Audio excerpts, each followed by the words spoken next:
ఈ రాష్ట్రంలో 70% ఈ రాష్ట్రంలో 70% మాదిగా ఉపకులాలు ఉన్న విషయాన్ని మీకు గుర్తు చేస్తున్నాం. ఈ తెలంగాణ రాష్ట్రంలో 70% ఉన్నటువంటి మాదిగ జాతికి మంత్రి పదవి ఖచ్చితంగా ఇవ్వాలని చెప్పి నేను ఒక తెలంగాణ ఉద్యమకారునిగా అడగడం జరుగుతుంది. మా ముఖ్యమంత్రి గారిని, మా హైకమాండ్ మా రాహుల్ గాంధీ గారిని మేము వారిని కోరుతున్నాం. ఖచ్చితంగా 70% ఉన్నటువంటి ప్రజలకు మరి న్యాయం చేస్తారని, ఖచ్చితంగా మంత్రి పదవి ఇస్తారని మేము అనుకుంటున్నాం. అయితే ఇయర్లో కాంగ్రెస్ పార్టీని నమ్ముకున్న ఇందిరాగాంధీ అప్పటి నుండి ఇప్పటిదాకా కాంగ్రెస్ పార్టీని దేశంలో కానీ రాష్ట్రంలో కానీ మరి ఈ దేశం మొత్తంలో చమార్సు నెహ్రూ గారి కాన్నుంచెల్లి ఇందిరమ్మ కాన్నుంచెల్లి ఇప్పటిదాకా కాంగ్రెస్ పార్టీకి అండగా ఉన్నారు. చమార్స్ అంతా ఇప్పటిదాకా చమార్సు కాంగ్రెస్ పార్టీ అంటేనే చమార్స్ అంటేనే కాంగ్రెస్ పార్టీ అనే విధంగా ఉన్నారు. దాన్ని ఖచ్చితంగా మరి మా ముఖ్యమంత్రి గారు, మా హైకమాండ్ కూడా గుర్తు పెట్టుకోవాలని అనుకుంటున్నాం. అయితే మా ఎమ్మెల్యేలంతా కూడా ఇవాళ సాయంత్రం ఢిల్లీకి బయలుదేరుతున్నారు. మేము కూడా హైకమాండ్కు విజ్ఞప్తి చేయడం కోసం రేపు పొద్దున మేము కూడా ఢిల్లీ బయలుదేరాలని అనుకుంటున్నాం.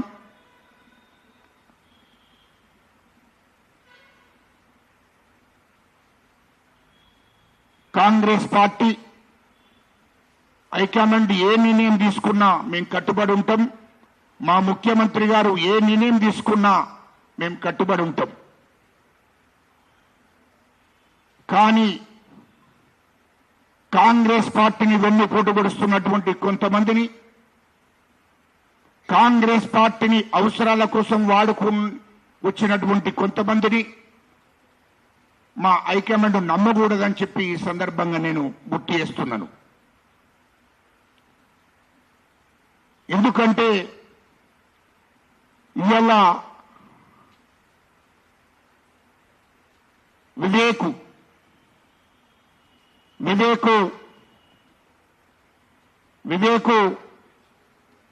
గుడిసెల వివేకు వెంకటస్వామి కాక కాంగ్రెస్ పార్టీ నమ్ముకొని ఆనాడు ఇందిరమ్మ అప్పటి నుండి ఇప్పటిదాకా అంటే ఆయన చనిపోయేదాకా కాంగ్రెస్ పార్టీని నమ్ముకొని కాంగ్రెస్ పార్టీలో ఉన్నాడు. కాంగ్రెస్ పార్టీలోనే ఆయన చివరి చనిపోయేదాకా కాంగ్రెస్ పార్టీలో ఉన్నాడు. దాన్ని మేమేమి చెప్పడంలే.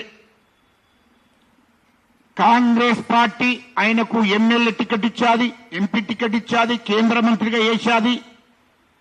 కాంగ్రెస్ పార్టీ మరైనా కాంగ్రెస్ పార్టీలో చనిపోయాడు. కానీ వివేకు కాంగ్రెస్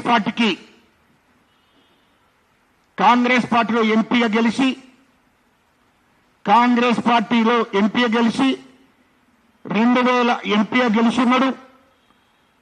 కాంగ్రెస్ పార్టీలో ఉండి ఆ తర్వాత 2014లో కాంగ్రెస్ పార్టీ ఓడిపోగానే టీఆర్ఎస్ పార్టీకి వెళ్ళాడు. ఆ తర్వాత టీఆర్ఎస్ పార్టీలో 5 ఏళ్లు పనిచేసి మళ్ళీ వెంటనే బీజేపీ పార్టీకి వెళ్ళాడు. మీకు మీడియాకు నేను గుర్తు చేస్తున్న మీడియా ద్వారా అయినా కాంగ్రెస్ పార్టీ అధికారంలో ఉన్న రోజులు కాంగ్రెస్ పార్టీలో ఉన్నాడు ఎంపీగా. కాంగ్రెస్ పార్టీ ఓడిపోగానే అర్జెంటుగా టీఆర్ఎస్ పార్టీకి వెళ్ళాడు.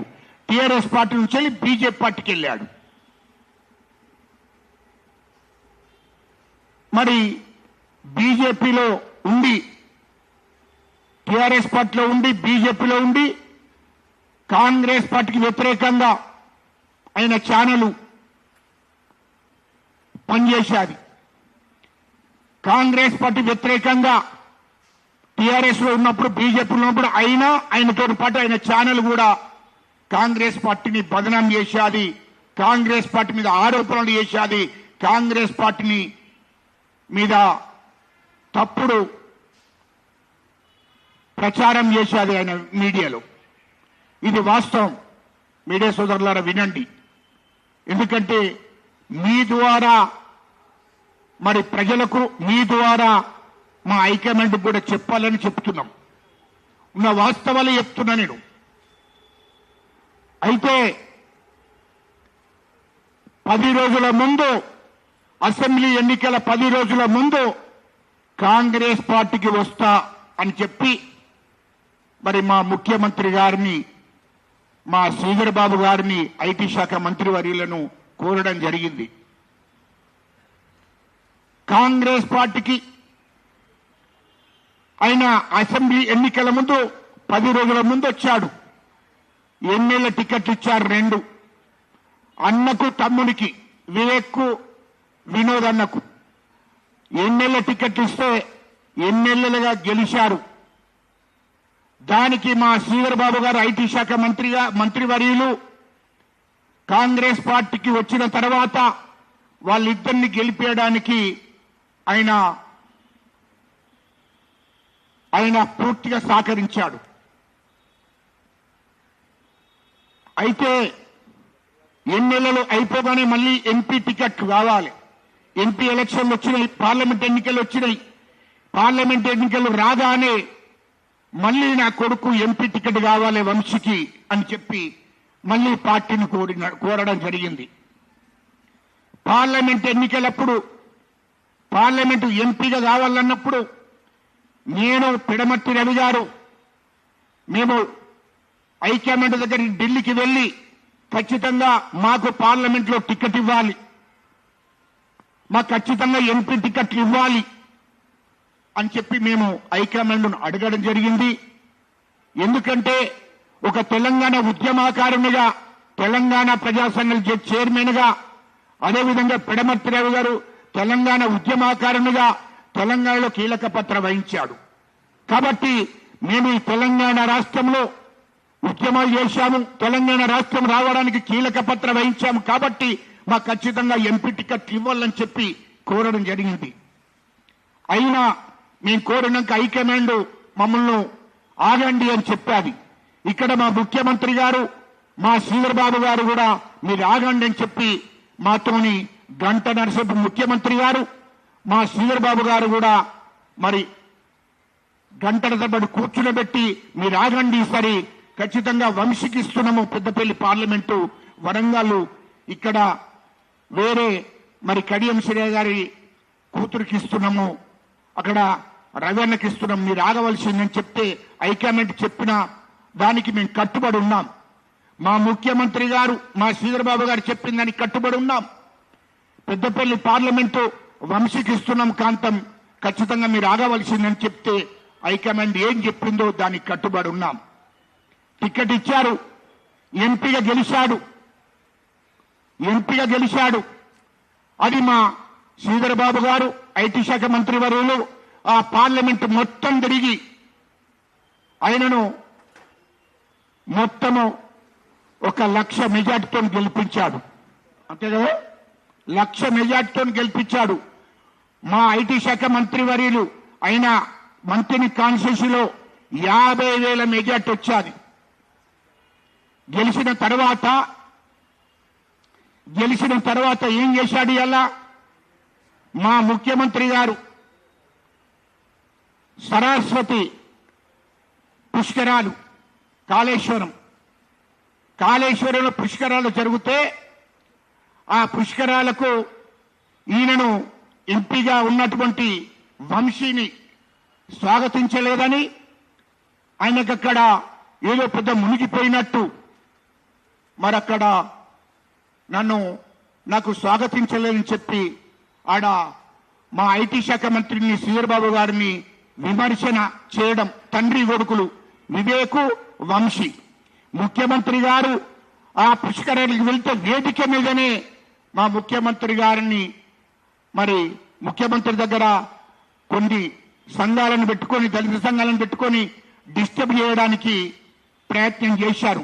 అంటే ముఖ్యమంత్రి గారి దగ్గర వేదిక మీద డిస్టర్బ్ చేయడం అంటే ఏంటి? కాంగ్రెస్ పార్టీని బదనాం చేయాలని ప్లాన్ చేశారు. అక్కడ ప్లాన్ చేసి కాంగ్రెస్ పార్టీని మా ముఖ్యమంత్రి గారిని వేదిక మీద డిస్టర్బ్ చేయడం అంటే ఏంటి? కాంగ్రెస్ పార్టీని బదనాం చేసినట్టే. మా శ్రీధర్బాబు గారిని బదనాం చేయడం అంటే ఏంటి? కాంగ్రెస్ పార్టీని బదనాం చేద్దామని ప్లాన్ చేసుకొని చేశారు. అంతటితో ముఖ్యమంత్రి గారు తిరిగి ఆ పుష్కరాలకు తిరిగి మళ్ళీ వెళ్లిపోయిన తర్వాత శ్రీధర్బాబు గారిని వారం రోజులు ఇక్కడ మానాడు అధ్యక్షుడు చెన్నయ్య ప్రెస్ మీట్ పెట్టాడు. మా ఐటీ శాఖ మంత్రి వారిలను విమర్శన చేశాడు. మా దళితులకు అవమానం ఏమయ్యా దళితులకు అవమానం ఏం జరిగిందో ఒకసారి చెప్పాలి.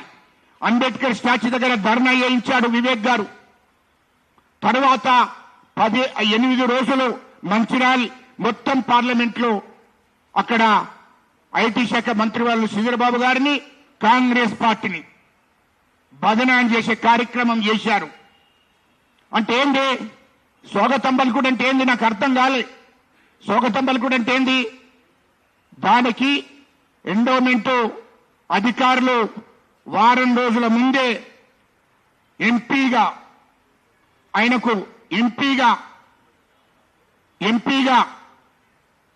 ఆయనకు స్వాగతం పలికారు. వారం రోజుల ముందే ఇంటికి వెళ్ళాడు. ఎండోమెంట్ ఆఫీసర్లు ఇక మీరు రావాలి ఎంపీ గారిని ఎమ్మెల్యేలను వాళ్ళ ఇంటికి పోయి ఆహ్వానించారు. మరి అంతకన్నా ఏమి స్వాగతం పలు కూడా అర్థం కాలే. మరి ఈయన 38 ఏళ్ళ పిల్లగాడు వంశీ. మరి మా ఐటీ శాఖ మంత్రి మరి 3 సార్ల మంత్రి సీనియర్ నాయకుడు 3 సార్ల మంత్రి. మరి ఆయనకి స్వాగతం పలకాలను అది అర్థం కాలే. అది పుష్కరాలు జరిగేది ఏంటి? సరస్వతి పుష్కరాలు జరిగేది ఏంటి కాళేశ్వరంలో? అది ఎండోమెంట్ సంబంధించిన అధికారులు దానికి స్వాగతం పలుకుతారు. వారం రోజుల ముందే అక్కడ ఉన్నటువంటి ఎంపీకి ఎమ్మెల్యేలకు మంత్రులకు అందరికీ కూడా వారం రోజుల ముందే అందరికీ స్వాగతం పలికారు. ఎండోమెంట్ కమిషనర్ గారు ముఖ్యమంత్రి గారిని రావాలని కేబినెట్ మంత్రులు అందరు రావాలని వారం రోజుల ముందే అందరికీ స్వాగతం పలికారు. మరి ఈయన ఉద్దేశం ఏంటి? ఒక సీనియర్ మంత్రి కేబినెట్ మంత్రి మా శ్రీధర్బాబు గారు నాకు స్వాగతం ఎందుకు పలకలేదు అని చెప్పి దాని మీద మరి మొత్తం కాంగ్రెస్ పార్టీని బదనం చేసే కార్యక్రమం పార్లమెంట్ మొత్తం చేశారు. రాష్ట్రంలో కూడా కాంగ్రెస్ పార్టీని బదనం చేయడానికి వాళ్ళు కంకణం కట్టుకొని ఇక్కడ దళిత సంఘాలతోని ధర్నా చేయించారు, ప్రెస్ మీట్లు పెట్టించారు. ఇదేం పద్ధతే? నాకు అర్థం కాలే. అరే నీ మీద మా శ్రీధర్బాబు గారికి మా ఐటీ శాఖ మంత్రికి ఒకవేళ నిజంగానే కోపంగా ఉంటే మీ ఇద్దరికి టికెట్లు వచ్చిన అన్నదమ్ములకు వివేక్ గాని వినోద్ గాని ఒకవేళ మీ మీద కోపం ఉంటే వంశీకి టికెట్ వచ్చినా పెద్దపల్లి పార్లమెంటు అని అడుగుతున్నా. వివేక్ కొడుకు టికెట్ వచ్చినా అక్కడ గెలిచిన మా ఐటీ మంత్రి లేకుంటే టికెట్ రాకపోతుండే మరి గెలవపోతుండే. మా ఐటీ శాఖ మంత్రి టికెట్ రావడానికి ఓకే అన్నాడు, టికెట్ వచ్చాది. అక్కడ ఆయన గెలవడానికి మొత్తం పార్లమెంట్ అంతా భుజస్కంధాల మీద వేసుకొని మా ఐటీ శాఖ మంత్రి శ్రీధర్బాబు గారు తిరిగారు. మరి అందరిని ఒప్పించాడు, దళిత నాయకులను ఒప్పించాడు, బీసీలను ఒప్పించాడు, ఎస్టీలను ఒప్పించాడు, అన్ని వర్గాల ప్రజలను ఒప్పించి ఆయనకు ఓట్లు వేయించాడు, గెలిచాడు. ఒకవేళ అలాంటి ఆలోచనే ఉంటే ఈయన ఎంపీగా టికెట్ వచ్చినా మరి ఎంపీగా గెలుస్తున్నా అని నేను అంటున్నా. అంటే ఏంటి వాళ్ళ ఉద్దేశము? ఒకవేళ వివేక్ గారు ఇవాళ కాంగ్రెస్ పార్టీలో శ్రీధర్బాబు గారు తండ్రి శ్రీపతిరావు గారు మరి వాళ్ళు 70 ఏళ్ళు కాంగ్రెస్ పార్టీ, తండ్రి కొడుకు 70 ఏళ్ళు కాంగ్రెస్ పార్టీ సీనియర్లు. మరి వాళ్ళు కాంగ్రెస్ పార్టీని నమ్ముకొని ఉన్నటువంటి కుటుంబం. అలాంటి కుటుంబాన్ని నువ్వు విమర్శిస్తున్నావంటే కాంగ్రెస్ పార్టీని విమర్శిస్తున్నట్టే కదా, కాంగ్రెస్ పార్టీని బదనాం చేస్తున్నట్టే కదా. అంటే నీ ఉద్దేశం ఏంటి అసలు నాకు అర్థం కాలే. అంటే ఇవాళ ముఖ్యమంత్రి గారిని వేదిక మీదనే ప్రశ్నించడం అంటే ఏంటిది అర్థము? కాంగ్రెస్ పార్టీని బదనాం చేద్దామనే కదా. శ్రీధరబాబు గారిని బదనాం చేస్తున్నామంటే కాంగ్రెస్ పార్టీని బదనాం చేద్దామనే కదా. ఇదంతా కాంగ్రెస్ పార్టీని బదనాం చేయడానికి కోసం నీ వెనుక మరి ఎవరున్నారో అది నువ్వే చెప్పాలి. అంటే నీవు అంతకు ముందే ఢిల్లీలో అమిత్ షా గారితో మాట్లాడుకున్నావు బీజేపీకి వస్తారని. అదేవిధంగా నీవు ఇక్కడ రాష్ట్రానికి వస్తే కిషన్ రెడ్డి గారితో ఈటల రాజేందర్ గారితో మాట్లాడుకున్నావు నువ్వు బీజేపీకి వస్తారని. మాట్లాడుకుంటే నువ్వు బీజేపీకి వెళ్ళిపో, కానీ కాంగ్రెస్ పార్టీని ఎందుకు బదనాం చేస్తున్నావు అని నేను అడుగుతున్నా. మా ముఖ్యమంత్రి గారిని మా శ్రీధరబాబు గారిని ఎందుకు బదనాం చేయాలని ప్రయత్నం చేసినామా అంటున్నా. దానికి రుజువున్నావు. ఇయలో దళిత నాయకుడు ఒక మాలమానాడు అధ్యక్షుడు ఇక్కడ ప్రెస్ మీట్ పెట్టి అంబేద్కర్ స్టాచ్యూగా ధర్నా చేయించావు. పార్లమెంట్ మొత్తం దళిత సంఘాలతో ధర్నాలు చేయించావు. ఇది వాస్తవం కాదా?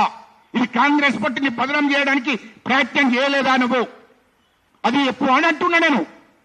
ఇయలో ఒక దిక్కు ముఖ్యమంత్రి గారిని వేదిక మీద మాట్లాడుతావు, ఒక దిక్కు మా శ్రీధరబాబు గారిని, నీకు ఇద్దరు ఎమ్మెల్యేలు గెలవడానికి కారణమైన శ్రీధరబాబు గారు, వంశీ ఎంపీ గెలవడానికి కారణమైన శ్రీధరబాబు గారిని నువ్వు విమర్శన చేస్తావా? నువ్వు బదనాం చేస్తావా పార్లమెంట్ మొత్తం?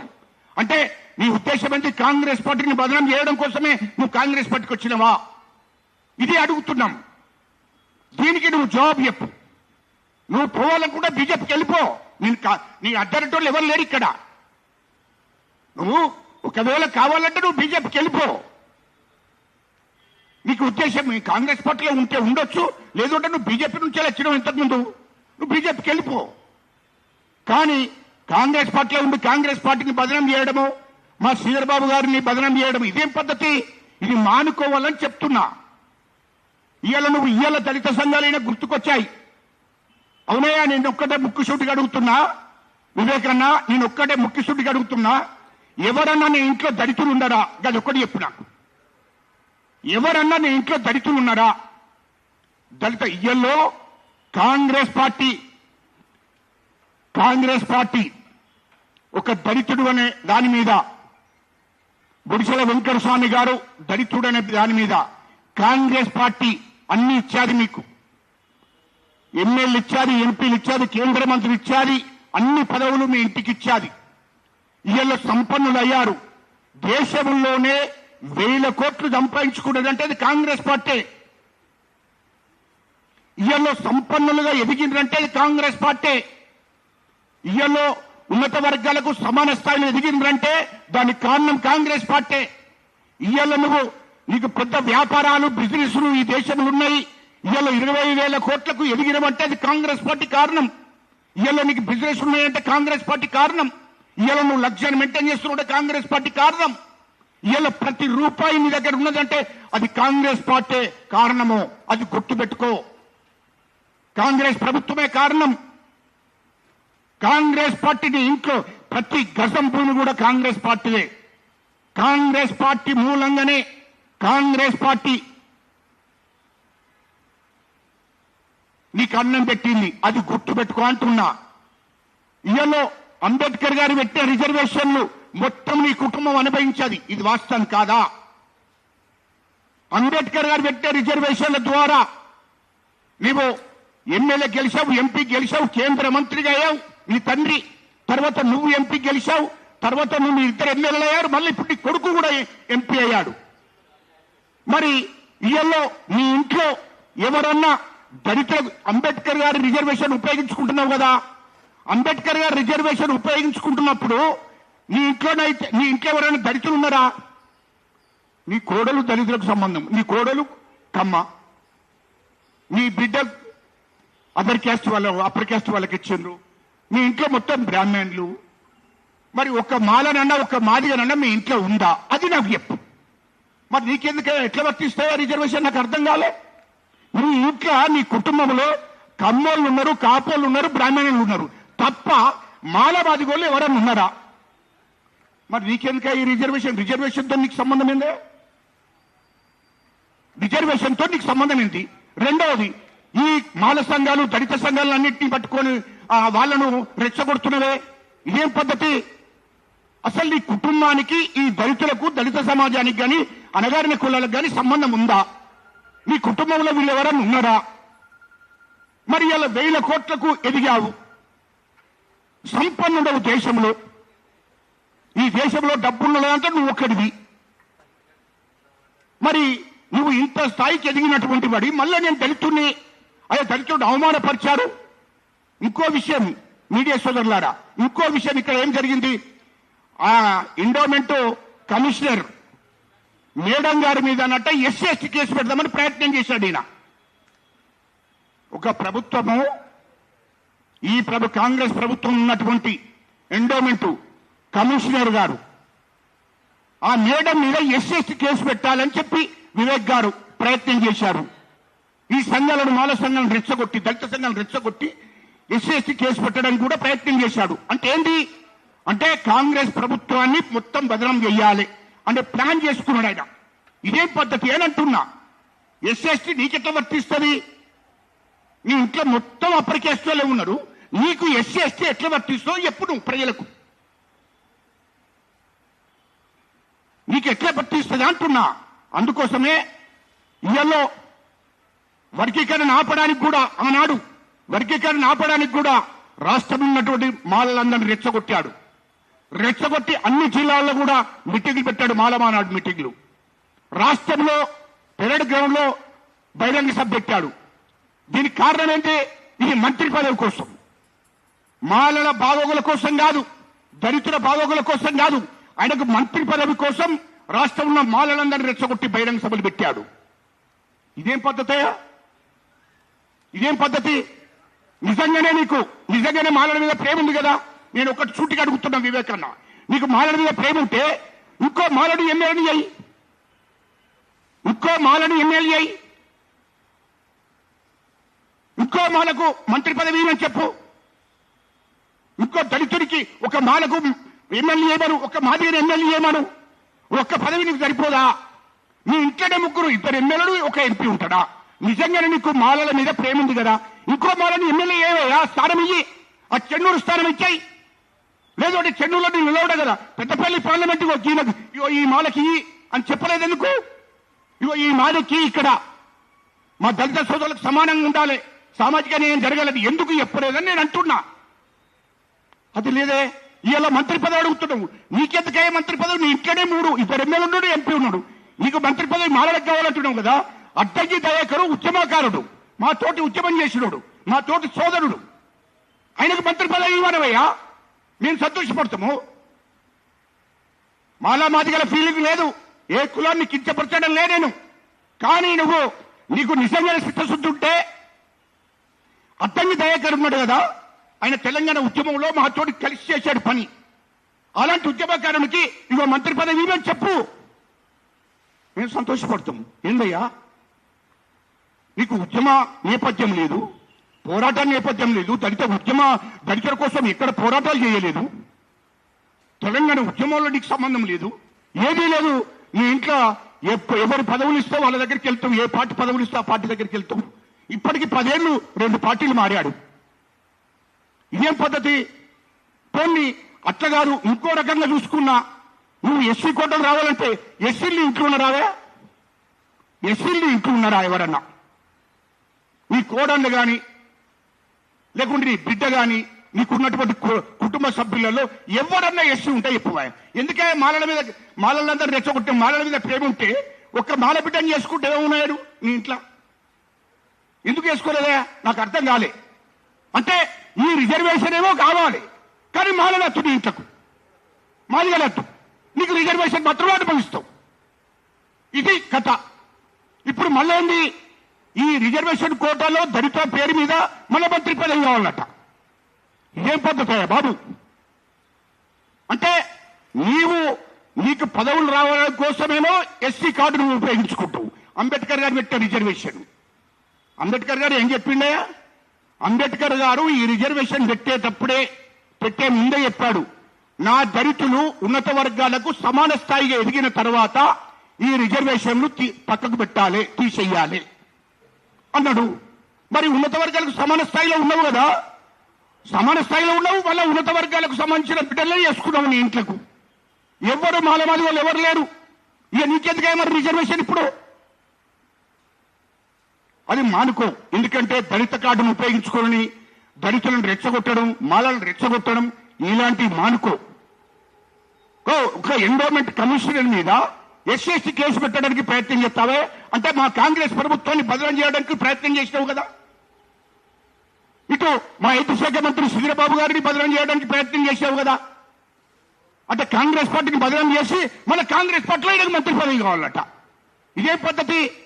అందుకోసమే ఇవన్నీ కూడా దయచేసి హైకమాండ్ ఆలోచన చేయాలి, మా ముఖ్యమంత్రి గారు కూడా ఆలోచన చేయాలి. ఆలోచన చేసి మంత్రి పదవులకు ఇవ్వండి. నీతి నిజాయితీగా కాంగ్రెస్ పార్టీ నమ్ముకున్న బిడ్డలకు ఇవ్వండి. మొత్తం దళితులు, బీసీలు, అణగారిన కులాలంతా కాంగ్రెస్ పార్టీకి అండగా ఉన్నారు తెలంగాణలో. ఎస్సీ, ఎస్టీ, బీసీ మైనార్టీలంతా తెలంగాణలో కాంగ్రెస్ పార్టీకి అండగా ఉన్నారు. ఈ దేశంలో చమార్స్ అంతా కూడా కాంగ్రెస్ పార్టీకి అండగా ఉన్నారు. కాబట్టి అన్ని వర్గాలకు సామాజిక న్యాయం జరిగేటట్టు చూడాలని చెప్పి ఈ సందర్భంగా నేను కోరుకుంటున్నాను.